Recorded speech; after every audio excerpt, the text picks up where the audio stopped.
Good morning, church. Today is the 8th of March 2021, and the topic for today says, Learn from Nabal.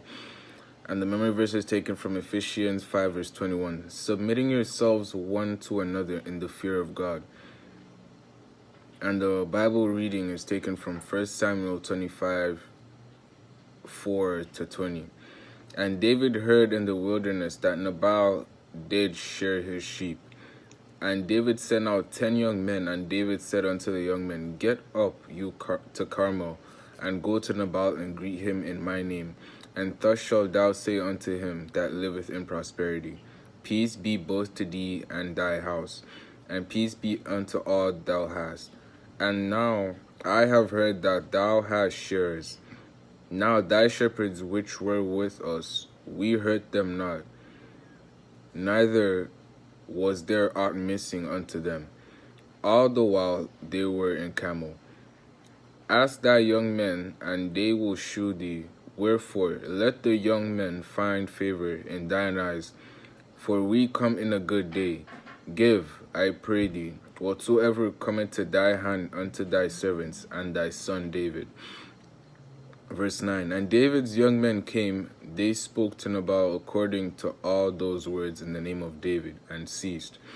And Nabal answered David's servants and said, Who is David? And who is the son of Jesse? There be many servants nowadays that break away every man from his master.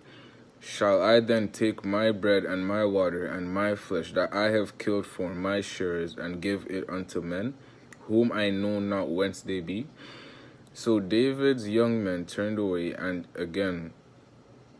went again and came and told him all those sayings. And David said unto his men, Girded on every man his sword. And David also girded on his sword. And they went up after David. About 400 men, and 200 abode by the stuff. But one of the young men told Abigail, Nabal's wife, saying, Behold, David sent messengers out of the wilderness to salute our master, and he rode on them. But the men were very good to us, and we were not hurt. Neither missed we anything, as long as we were conversing with them when we were in the fields.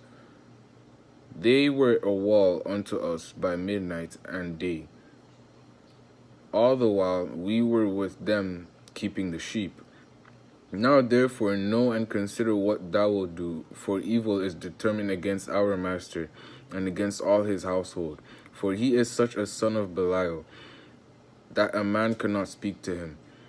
Then Abigail made haste, and took 200 loaves of bread, and 2 bottles of wine, and 5 sheep ready dressed, and 5 measures of parched corn, and 100 clusters of raisins, and 200 cakes of figs, and laid them on asses, which are donkeys.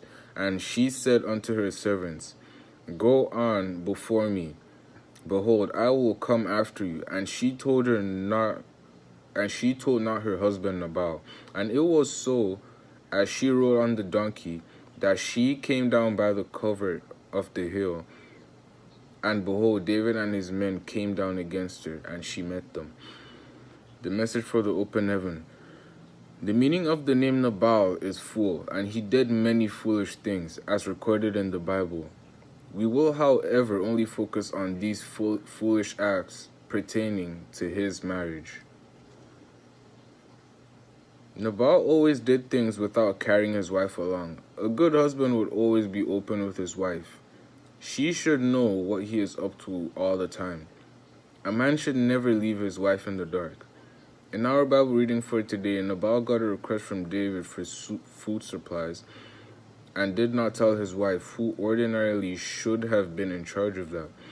Even after he had responded, it was his servant who went to tell his wife, Abigail.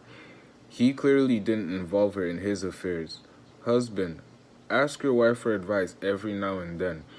When she gives you advice, at least consider it. Indeed, if you always consider her advice, you will definitely adopt it from time to time. Even Nabal's servant attested to the fact that Nabal never listened to advice.